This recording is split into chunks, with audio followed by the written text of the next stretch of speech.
মাছ নেবে? মাছ অনেক রকম মাছ আছে, তাজা তাজা মাছ। ইলিশ আছে, পুঁটি আছে, আরো আছে রুই। চাও যদি পাবে আরো, তেলে ভরা কই। মাছ নেবে? মাছ, তাজা তাজা মাছ। কবির যখন ডাক ছেড়ে ঝুড়িতে করে মাছ বেচে বেড়াচ্ছিল, তখনই তেঁতুল গাছের চূড়ায় বসে থাকা শাকচুন্নির ঘুম ভেঙে গেল। কে কে আবেলে আমার ঘুম ভাঙিয়ে দিল?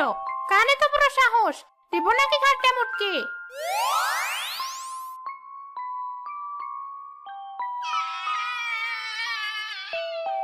এই তো দেখছি মাছ, কি সুগন্ধ ছড়াচ্ছি।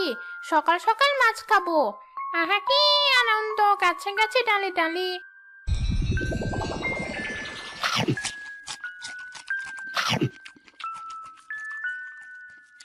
কি স্বাদ! মাছ তো নয়, যেন নলেন গুড়ের সন্দেশ। যাই, আবার কিছুক্ষণ ঘুমিয়ে নি।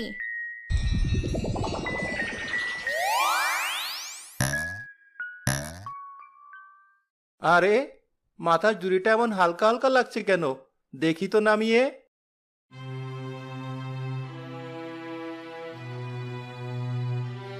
হাই হাই, মাছ গেল কোথায়? আমার একই সর্বনাশ হলো। কে কোথায় আছো? দেখে যাও, আমার সব মাছ চুরি হয়ে গেছে।